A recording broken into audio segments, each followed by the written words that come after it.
Hi రా. ఈరోజు 4 IPS open అవుతున్నాయి. దాంట్లో ఆల్రెడీ మనం 2 ఐపీఎస్ని పాత వీడియోలో కవర్ చేస్తాం. సో ఈ రోజు వీడియోలో హైలీ యాంటిసిపేటెడ్ అయిన Vikram solar and Patel retail గురించి డిస్కస్ చేద్దాం. సో స్టార్ట్ చేయైతే టైం వేస్ట్ చేయకుండా స్టార్ట్ చేసేద్దాం ఫ్రెండ్స్. నిజమే, ఈ విక్రమ్ సోలార్ ప్రెసెంట్ ఉన్న ఐపీఓస్ లో కొంచెం ఒక ట్రెండింగ్ ఐపీఓలా ఉన్నది. అది ఎందుకు ఏంటి అనేది మాట్లాడుకుందాం. అండ్ అలాగే యుఎస్ తో దీనికి సంబంధాలు చాలా ఎక్కువ ఉన్నాయి. ఒక పక్క బిజినెస్ ఆర్ ఎల్స్ డైరెక్ట్ గా మ్యానుఫ్యాక్చరింగ్ కూడా సెటప్ చేసే ప్లాన్ లో ఉన్నదన్నమాట ఈ విక్రమ్ సోలార్ యుఎస్ లో. సో అందుకని కొంచెం ఎక్కువగా అనాలిసిస్ అనేది చేస్తూ ఉండాలి, జాగ్రత్తగా వినండి. అలాగే మన వీడియో ఏ టైంలో మీకు నచ్చిన యూజ్ అయినా సరే ప్లీజ్ లైక్ చేస్తూ ఉండండి, షేర్ చేస్తూ ఉండండి. మన ఛానల్ని సబ్స్క్రైబ్ చేయకపోతే సబ్స్క్రైబ్ చేసుకొని నోటిఫికేషన్స్ ఆన్లో పెట్టుకోండి.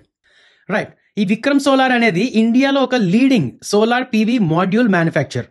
సింపుల్ గా చెప్పాలి అంటే మన ఇళ్ల మీద, ఫ్యాక్టరీస్ మీద, లేక పెద్ద పెద్ద సోలార్ ఫార్మ్స్ లో పవర్ జనరేట్ చేయడానికి వాడే సోలార్ ప్యానల్స్ ఉంటాయి కదా, అందులో యూజ్ చేసే మాడ్యూల్స్ వీళ్ళు తయారు చేస్తారు. అలాగే యాక్చువల్గా ఏంటంటే వీళ్ళు ఈ మాడ్యూల్స్ తయారు చేయడంతో పాటు ఈపీసీ అంటే engineering, procurement and construction services కూడా ఇస్తారు. అంటే లైక్ సోలార్ పవర్ ప్రాజెక్ట్స్ ని వీళ్ళే డిజైన్ చేస్తారు, వీళ్ళే ఎక్విప్మెంట్ సప్లై చేస్తారు, వీళ్ళే ఇన్స్టాల్ చేస్తారు, అంతా వీళ్ళే చేస్తుంటారు అనమాట. యాక్చువల్గా ఈపీసీ కాంట్రాక్ట్ అని ఇలాంటివి ముందు ఉండేవి. దాని తర్వాత వీళ్ళు మాడ్యూల్ మ్యానుఫ్యాక్చర్ లా రావడం స్టార్ట్ చేశారు. అంటే అందులో ఎక్కువ బిజినెస్ అనేది తీసుకురావడం జరిగింది. అవన్నీ మీరు ఫైనాన్షియల్స్ మాట్లాడుతున్నప్పుడు మీకు తెలిసిపోతుందండి. రైట్, వీళ్ళ సైజ్ లా మాట్లాడాలంటే కరెంట్ మాడ్యూల్ మ్యానుఫ్యాక్చరింగ్ కెపాసిటీ ఏదైతే ఉన్నదో అది 4.5 గిగావాట్. ఇది కొంచెం పెద్ద నెంబరే. అలాగే ఆర్డర్ బుక్ లో మాట్లాడితే 31 మార్చ్ 2025 వరకు వీళ్ళ ఆర్డర్ బుక్ లో 10,340 మెగావాట్ ఆర్డర్స్ ఉన్నాయి. అది వాళ్ళ కెపాసిటీ కన్నా 30 టైమ్స్ ఎక్కువ అనమాట. సో ఫ్యూచర్ బిజినెస్ కి కూడా స్ట్రాంగ్ పైప్ లైన్ ఉన్నది. రీసెంట్ గా వచ్చిన ఐపీఎస్ తో పోలిస్తే చాలా పెద్ద ఐపీఓనే. అవును, అసలు 1,500 కోట్లు రేస్ చేస్తున్నారు కదా, డబ్బుల్ని ఎలా యూజ్ చేస్తారు వీళ్ళు? విక్రమ్ సోలార్ ఈ ఫ్రెష్ ఇష్యూ ప్రొసీడ్స్ ని ముఖ్యంగా green field and brown field expansions కి వాడుతున్నారు. గ్రీన్ ఫీల్డ్ అంటే ఏంటంటే, ఇది నాలెడ్జ్ పాయింట్, చాలా జాగ్రత్తగా గుర్తుపెట్టుకోండి. గ్రీన్ ఫీల్డ్ అంటే ఏంటంటే కొత్తగా ఒక ప్లాంట్ కట్టడం, ఒక కొత్త చోట ఒక ప్లాంట్ కట్టడం. బ్రౌన్ ఫీల్డ్ అంటే ఏంటంటే ఎగ్జిస్టింగ్ ప్లాంట్ కెపాసిటీని పెంచడం. అండ్ ఇంకా ఏంటంటే తమిళనాడులో వీళ్ళు ఏంటంటే కొత్తగా battery energy storage system BESS దీన్ని కూడా స్టార్ట్ చేస్తున్నారు. ప్రజెంట్ విండ్ పవర్ చూసుకున్న సోలార్ అంటే రెన్యూవబుల్ ఎనర్జీ ప్రొడ్యూస్ చేసే వాటి దగ్గర ఈ బ్యాటరీ ఎనర్జీ స్టోరేజ్ సిస్టమ్ తాలూకా బిజినెస్ ఎలా పెరుగుతుందో మీకు తెలుసు కదా. సో ప్రస్తుతానికి 1 గిగావాట్ హవర్ అంటే ఇది ఫ్యూచర్లో 5 గిగావాట్ హవర్ని కూడా అంటే అంత కెపాసిటీ కూడా స్కేల్ చేయగలిగేలాగా ప్లాన్ చేసుకుంటున్నారు అన్నమాట వీళ్ళు. అవును, కంపెనీ ఫైనాన్షియల్స్ ఎలాగ ఉన్నాయి? గ్రోత్ బాగానే అవుతుందా? అసలు ప్రాఫిట్స్ లోనే ఉన్నారా వీళ్ళు? వీళ్ళ ఫైనాన్షియల్స్ పర్వాలేదు. లైక్ ప్యాట్ మార్జిన్ చూసుకుంటే ఒక 4%, అది కొంచెం దెబ్బేసింది. ROE చూసుకున్న ఒక 11%, ROCE ఎక్కువే ఉంది. ROCE 25% ఉండి ROE జస్ట్ 11% మాత్రమే ఉన్నది అంటే దాని అర్థం ఏంటి? వీళ్ళు తీసుకున్న డెట్స్ కి అంటే వాళ్ళు పే చేస్తున్న ఇంట్రెస్ట్ కి అండ్ వాళ్ళకి వస్తున్న రిటర్న్స్ కి సంబంధం లేదు. వాళ్ళు రిటర్న్స్ తక్కువ వస్తాయి అంతే కదా. నెట్ ప్రాఫిట్ మార్జిన్ చూడండి 4.1% మాత్రమే. సో ప్రస్తుతానికి అది కొంచెం ప్రాబ్లం లాగే ఉన్నది. అది కాకుండా మిగతాది మార్కెట్ సైజ్ పెంచుకోవడం, రెవెన్యూస్ పెంచుకోవడంలో బాగానే ఉన్నది. రెవెన్యూస్ చూడండి బాగా పెరుగుతుంది. ఎబిటా మార్జిన్ కూడా కొంచెం పర్వాలేదు, ఇంప్రూవ్ అయింది. దాని తర్వాత అటు ఇటు వచ్చింది. ఎందుకంటే రెవెన్యూస్ మారుతుంది కదా, ఒకసారి యూఎస్కి ఎక్కువ సప్లై చేసేది, దాని తర్వాత తగ్గించాల్సి వచ్చింది. ఒకసారి ఈపీఎస్లో ఎక్కువ ఉన్నది, దాని తర్వాత మాడ్యూల్ కెపాసిటీలో ఎక్కువ వచ్చింది రెవెన్యూస్. సో ఇలా కొంచెం మిక్స్ అవుతుంది కాబట్టి అది ఇది. But the main thing is వీళ్ళ తాలూకా ప్యాట్ మార్జిన్ తక్కువ అండ్ ROCE కన్నా ROE తక్కువ. So as an equity investor మనకు వచ్చేది కొంచెం తక్కువ ఉంటుంది. పర్ఫార్మెన్స్ బాగుంది, గ్రోత్ బాగుంది, బిజినెస్ బాగుంది, అన్నీ బాగున్నాయి. అయితే మరి వాల్యుయేషన్స్ పరిస్థితి ఏంటి? ఒకసారి కాంపిటీషన్తో కంపేర్ చేసి వాల్యుయేషన్స్ ఎలా ఉన్నాయి చెప్పారా? కాంపిటీటర్స్ లో చెప్పాలంటే అందరికి బాగా తెలిసిన వ్యారీ ఎనర్జీస్ ఉన్నది, ప్రీమియర్ ఎనర్జీస్ ఉన్నది, అలాగే వెబ్సాల్ ఎనర్జీ సిస్టమ్ అని చెప్పి దానికి కూడా ఇది ఒక కాంపిటీటర్ కింద లెక్క. సో విక్రమ్ సోలార్ ని వాటితో ఒకసారి కంపేర్ చేస్తే ప్రస్తుతానికి సైజ్ లా చెప్పడానికి సేల్స్ చూద్దాం. రీసెంట్ సేల్స్ డేటా చూస్తే విక్రమ్ సోలార్ ది 3,400 crores, వ్యారీ ఎనర్జీస్ ది 14,000 crores, ప్రీమియర్ ది 6,500. సో అంటే వెబ్సాల్ ఎనర్జీ సిస్టమ్ అనేది చాలా చిన్న కంపెనీ, దాని మీద ఇది పెద్దది. బట్ వ్యారీ అండ్ ప్రీమియర్ మీద ఒక చిన్న కంపెనీ, ఓకే కదా. అండ్ ఎబిటా మార్జిన్ లా చూసుకుంటే వ్యారీ 18% తీసుకొస్తుంది, ప్రీమియర్ ఎనర్జీస్ 27% తీసుకొస్తుంది, వీళ్ళు కొంచెం తక్కువ తీసుకొస్తున్నారు. Net profit margin nowhere near, వీళ్ళు చాలా తక్కువ 4%. సో వీటన్నిటిని కంపేర్ చేస్తూ ఒకసారి PE లా మాట్లాడితే ప్రస్తుతానికి వీళ్ళు IPOకి తీసుకొస్తున్న బ్యాండ్ బట్టి చూస్తే 85 times PE అడుగుతున్నారు విక్రమ్ వాళ్ళు. వ్యారీ ఎనర్జీస్ ఇప్పుడు ప్రస్తుతానికి 43-44 లో అలా ట్రేడ్ అవుతున్నట్టు ఉన్నది. అండ్ ప్రీమియర్ ఎనర్జీస్ కూడా ఒక 48 లో అలా ట్రేడ్ అవుతుంది. సో వాల్యుయేషన్ పరంగా ఎక్కువ ఉన్నది. వీళ్ళు ఒకవేళ ఫ్యూచర్ లో ఆ ప్రాఫిట్స్ బాగా పెంచుకుంటే, ఇప్పుడు వీళ్ళ PE 85 లో ఉన్నది కదా, వీళ్ళు ఇక్కడ నుంచి ప్రాఫిట్స్ డబుల్ చేసుకుంటే 85 కాస్త 40కి వచ్చేస్తుంది. సో ఇప్పుడు గేమ్ అంతా వీళ్ళు ప్రాఫిట్స్ ఎంత అలా పెంచుకుంటారు అనే దాని మీద ఉంటుంది. సో ఆ ప్రాఫిట్ పార్ట్ అనేది పక్కన పెట్టి వాల్యుయేషన్స్ లో EV బై సేల్స్ డేటా చూస్తే చూడండి, కావాలంటే EV బై సేల్స్ చూసుకుంటే మంచి నంబర్ లోనే ఉన్నారనమాట. సో అదే ప్రాఫిట్స్ దే గేమ్, అది గుర్తుపెట్టుకోండి మీరు. ఓకే, అయితే ఇప్పుడు మెయిన్ క్వశ్చన్కి వద్దాం. ఇప్పుడు విక్రమ్ సోలార్ కనే కాదు, అన్ని సోలార్ కంపెనీస్కి యూఎస్ నుంచి చాలా బ్యాడ్ న్యూస్లు వస్తున్నాయి కదా. అంటే టారిఫ్స్తో పాటు యాంటీ డమ్ డ్యూటీస్ అని చెప్పి ఏవో చార్జెస్ అన్ని వేస్తున్నారు సోలార్ కంపెనీస్ అన్నిటి మీద. దానివల్ల సోలార్ కంపెనీస్ అన్నిటికీ చాలా బ్యాడ్ న్యూస్ కదా. సో అసలు దాని గురించి చెప్పరా. కరెక్ట్ పాయింట్కి వచ్చారా ఫ్రెండ్స్, మీరు కూడా జాగ్రత్తగా వినండి. ఈ ఐపీఓకి విక్రమ్ సోలార్కి short term to medium term ఈ పాయింట్ చాలా ఇంపార్టెంట్. రైట్, విక్రమ్ సోలార్కి యూఎస్ మార్కెట్లో ఒక పెద్ద ఎక్స్పోర్ట్ మార్కెటే ఉన్నది. ఒకసారి ఈ ఇమేజ్ చూడు. FY24లో కంపెనీ టోటల్ రెవెన్యూలో 61.1% యూఎస్ నుంచే వచ్చింది. అంటే యూఎస్ మార్కెట్ వీళ్ళ బిజినెస్కి ఒక లైఫ్ లైన్ లాంటిది. బట్ కరెంట్ సిచ్యువేషన్ ఏంటి అంటే ఈ టారిఫ్స్ అని అది ఇది చాలా డిఫరెన్స్ ఉన్నది కదా. సో FY25 తాలూకా ట్విస్ట్ ఏంటంటే FY25లో యూఎస్ నుంచి వచ్చిన రెవెన్యూ షేర్ డ్రాస్టిక్గా తగ్గింది. FY25లో టోటల్ రెవెన్యూలో కేవలం 1%, అప్రాక్సిమేట్గా 1% మాత్రమే యూఎస్ నుంచి వచ్చింది. అదే ఇక్కడ నా చిన్న డౌట్ ఏంటంటే ఫ్రెండ్స్, నా తరపున చిన్న డౌట్ ఏంటంటే ట్రంప్ రావడం కూడా ఈ ఇయర్ ఎండింగ్లోనే, అంటే 2024 ఎండింగ్లో అలా రావడం జరిగింది. అండ్ దాని తర్వాత టారిఫ్స్ అని అవి ఇవి వచ్చాయి.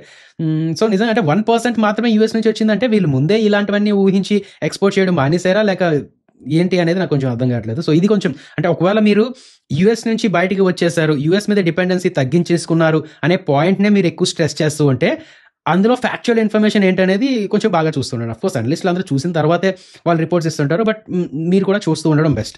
నేను కూడా అదే ఎక్కువ చూస్తాను. సో మీరు ఇక్కడ చూస్తే అర్థమైపోతుంది, కంపెనీ యూఎస్ మార్కెట్స్ కన్నా మన డొమెస్టిక్ మార్కెట్ మీద ఎక్కువ దృష్టి పెట్టింది. ఆ డొమెస్టిక్ మార్కెట్ ఎంత ఇంగ్రెస్ అవుతుంది ఏంటి అనేది చూస్తూ ఉండాలి. అయితే పాయింట్ నెంబర్ 2 ఏంటంటే ఈ ఇమేజ్ చూడండి. కంపెనీ అంటే టైం లైన్ కరెక్ట్గా లేదు కానీ ఒక 3 గిగావాట్ తాలూకా సోలార్ పీవీ మాడ్యూల్స్ తయారు చేసే ప్లాంట్ని యూఎస్లో పెట్టడానికి ప్లాన్ చేస్తుంది అనమాట. సో ఇప్పటి వరకు ఈ ప్లాన్ స్టిల్ ఆన్ కార్డ్స్ అని చెప్తున్నారు, బట్ అయితే స్క్రాప్ చేయలేదు. కట్టే ఛాన్సెస్ ఉన్నాయా లేదా, ఎందుకంటే ట్రంప్ ఉన్నారు కదా అని చెప్పి ట్రంప్ కోసమే కడితే రేపొద్దున ఆయన ఒక 2 years తర్వాత వేరే పాలసీ తీసుకురావచ్చు, లేదంటే కొత్త గవర్నమెంట్ రేపొద్దున ఎవరైనా కొత్త గవర్నమెంట్ వస్తే వాళ్ళకి ఈ పాలసీ నచ్చకపోవచ్చు. అందుకనే ఆలోచిస్తూ ఉన్నారు. బట్ ఒకవేళ అంటే ఇదే పాలసీ కంటిన్యూ అయ్యి యాంటీ డంపింగ్ డ్యూటీస్ అని, యాంటీ డంపింగ్ డ్యూటీ అంటే మన ఇండియా నుంచి యూఎస్ మార్కెట్స్కి చీప్గా, అంటే అక్కడ తయారు చేసే మాడ్యూల్ ప్రైస్ కన్నా మనం ఇంకా తక్కువకి అక్కడికి ఎక్స్పోర్ట్ చేస్తే అది దాన్ని ఏంటంటే డంపింగ్ కింద తీసుకుంటారు. సో దాని మీద యాంటీ డంపింగ్ డ్యూటీ అని వేసేసి మన ప్రోడక్ట్ తాలూకా ప్రైస్ ఇంకో పెంచేటట్టు ప్లాన్ చేస్తుంటారు అనమాట.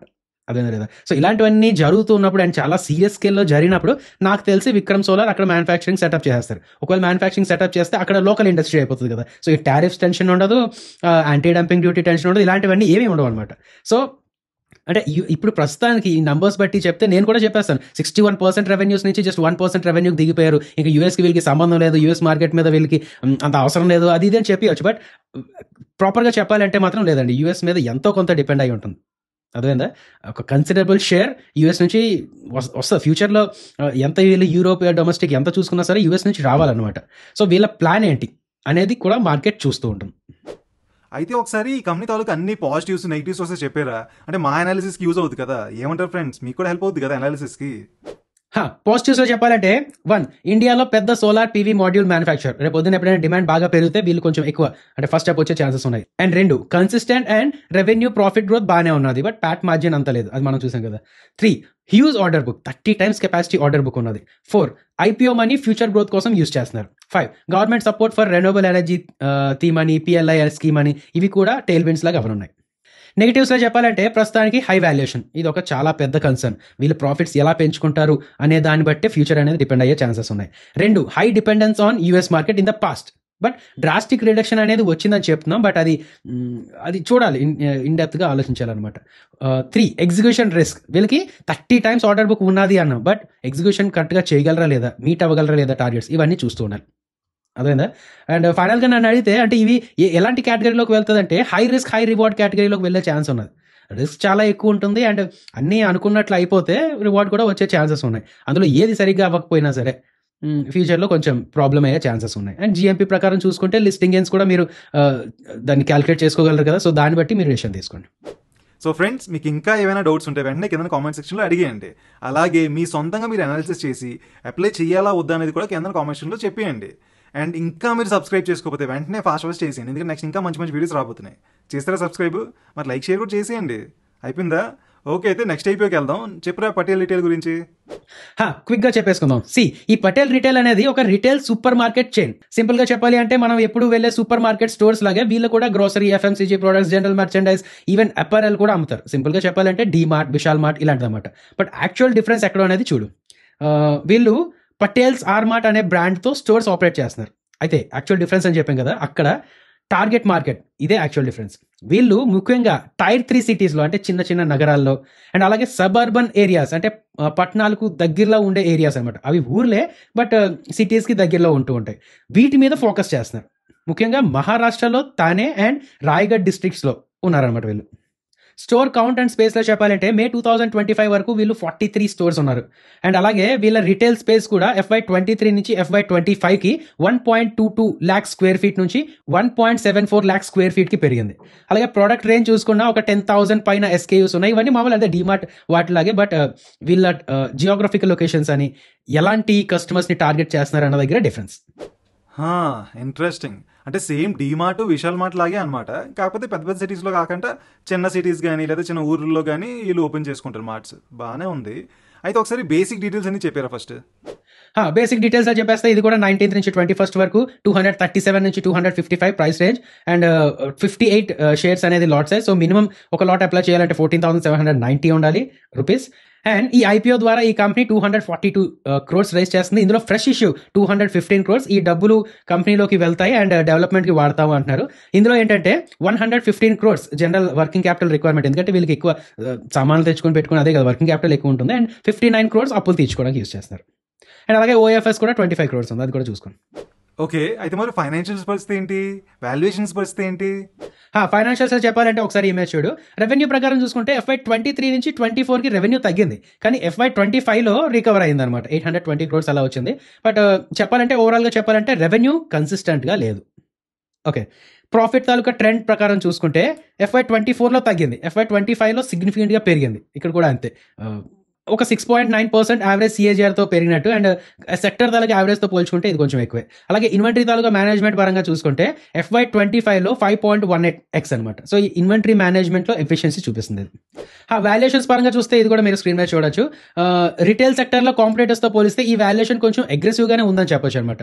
మార్కెట్ క్యాప్ కూడా సెక్టర్ యావరేజ్ కన్నా తక్కువే ఉన్నది. సో నేను అంటుంది ఏంటంటే వీళ్ళు ఫ్యూచర్లో కూడా ఇదే ప్రాఫిట్స్, ఇంతకన్నా మంచి ప్రాఫిట్స్ గ్రోత్ మెయింటైన్ చేస్తూ ఉండాలి. లేదంటే ఆ హైప్ లేదు అంటే వాల్యుయేషన్ మీద చాలా ప్రెషర్ ఉంటుంది ఫ్యూచర్లో, అంటే ప్రైస్ పడే ఛాన్సెస్ ఉంటాయని అర్థం. ఓకే, అర్థమైంది. అయితే ఇంకొంచెం డీటెయిల్గా అర్థం చేసుకోవడానికి ఫస్ట్ ఈ కంపెనీ తాలూకా నెగిటివ్స్ అని చెప్పారా? వీళ్ళు కొంచెం ప్రాబ్లం ఎందుకంటే ఇందాక మనం చూసినట్టు రెవెన్యూస్ అని ప్రాఫిట్స్ అని కన్సిస్టెంట్గా లేవు. దాని ప్రాబ్లం ఏంటంటే నెగిటివ్స్లో చెప్పుకుందాం. Number 1, volatile agriculture produce trading. Company బల్క్లో ట్రేడ్ చేస్తుంది అగ్రికల్చర్ ప్రొడ్యూస్ అనేది. సో అప్పుడు వెదర్ కండిషన్స్ బట్టి, సప్లై డిమాండ్ ఇన్బ్యాలెన్సెస్ బట్టి వీళ్ళ ఆ బిజినెస్ అక్కడి నుంచి వచ్చే కొంచెం బిజినెస్ స్టేబుల్గా ఉండదు. Number 2, declining sales in older retail stores. 10 years plus నుంచి నడుస్తున్న ఒక 4-5 స్టోర్స్లో FY25లో చూసుకుంటే 6.5% సేల్స్ తగ్గింది. అంటే మేబీ అవి పాత అయిపోవడం వల్ల కస్టమర్స్ తాలూకా ఫుట్ఫాల్ తగ్గుతుందా, లేక అంటే ఒక మార్కెట్ సాచురేట్ అయిపోయి ఇంకా అక్కడి నుంచి ఇంకా పెరగదు, ఇంకా తగ్గుందే ఉంటుంది అనేది ఏమైనా చూపిస్తుందా ఏంటి అనేది చూడాలి. 3, high supplier concentration risk. Company top 10 suppliers మీద ఎక్కువ ఆధారపడి ఉన్నది అనమాట. 15.38% ఆఫ్ ద టోటల్ పర్చేసెస్ వాళ్ళ దగ్గర నుంచి వస్తున్నాయి. అండ్ ఇందులో లాంగ్ టర్మ్ అగ్రిమెంట్స్ కూడా ఉండవు, లాంగ్ టర్మ్ సప్లై అగ్రిమెంట్స్ కూడా ఉండవు. సో సప్లై చైన్ డిస్ట్రప్షన్స్ వచ్చే ఛాన్స్ ఉంటుంది. అండ్ 4, ఇందాక మనం చెప్పుకున్నట్టు మహారాష్ట్ర మీదే ఎక్కువ డిపెండెన్సీ ఉన్నది. సో ఆ రీజనల్లో ఎకనామిక్ డౌన్ ట్రెండ్ ఏమైనా వచ్చినా, అక్కడ ఇంకోటి ఏమైనా ప్రాబ్లం వచ్చినా వీళ్ళకి నెగిటివ్ అనమాట.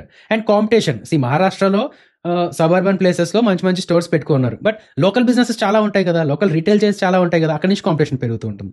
And limited digital presence. ఇప్పుడంతా డిజిటలైజేషన్ అది ఇది వెళ్తుంది, ఊర్లలో కూడా స్విగ్గీలు జొమాటోలు అది ఇవి అంటున్నారు. సో అలాంటప్పుడు వీళ్ళు డిజిటల్ ప్రెసెన్స్ లేకపోవడం ఒక ప్రాబ్లం.